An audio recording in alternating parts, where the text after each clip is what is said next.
First of all, you spelled Job wrong, but let's just read it anyway. Job had a test. Job showed that he didn't need all his desires and still stayed with God. God gave him hardships to build character. Sure about that?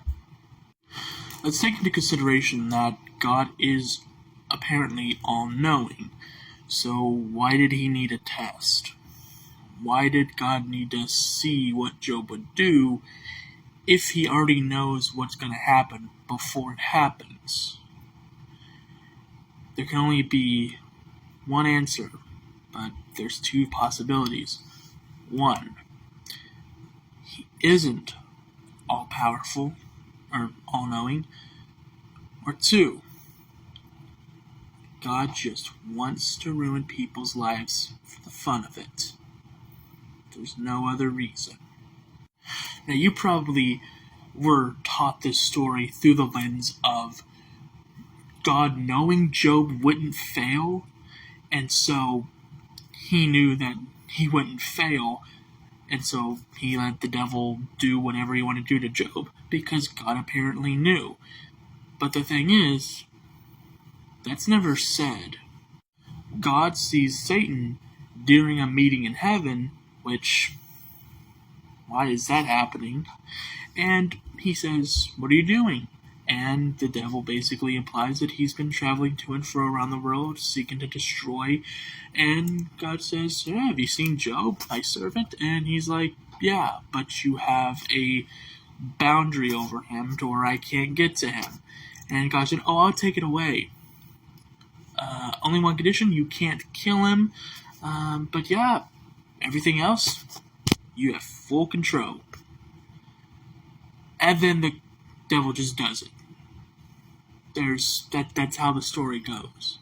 There's never a part where God's like, "Yeah, my servant Job won't fail me. He won't succumb to hating me." It is implied, and there may be a line that says it, but it's not implied that God knew it was going to happen and knew, therefore, he was going to let it happen.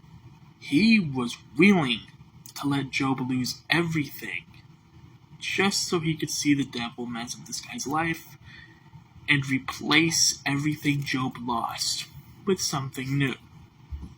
Imagine your friends and family were all murdered. They were all killed.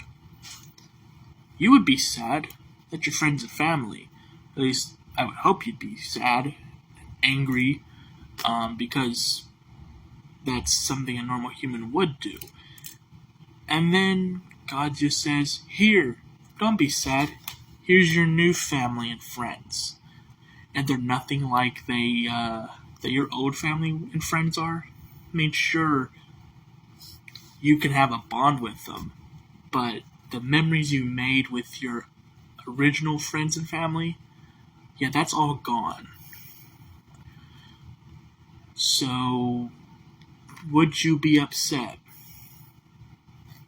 I would really like to know. Because for anyone else, they would be devastated. Not only have they lost their best friends and their family members, but now they have a replacement. To us, your God is,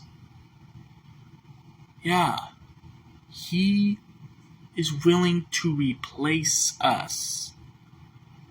That's what He did to Job's family, Job's kids, Job's wife. Not to mention Job's cattle. I mean, sure, maybe back then, you probably didn't think of pets as something, but nowadays, you could lose your pets and then God would be like, "Here, have a new one. Stop whining about it." You're still going to miss them. You had a bond. But God just thinks you're replaceable, and it's really, really heartbreaking to think that you're okay with worshiping a God that doesn't even consider you anything less of a pawn, or anything more than a pawn that He can move around on His little checkerboard. You're replaceable to Him.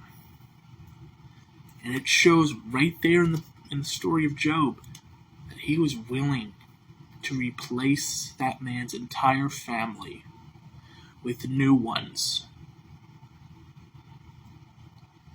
All those memories, all those moments, gone. But it's okay because he has a new one, so he shouldn't worry about it. Your God is cruel. And if you are still willing to worship him through all of that, there really is no hope for you. I'm sorry, but if you aren't willing to see that that is wrong, then maybe it's best for you to stay within Christianity.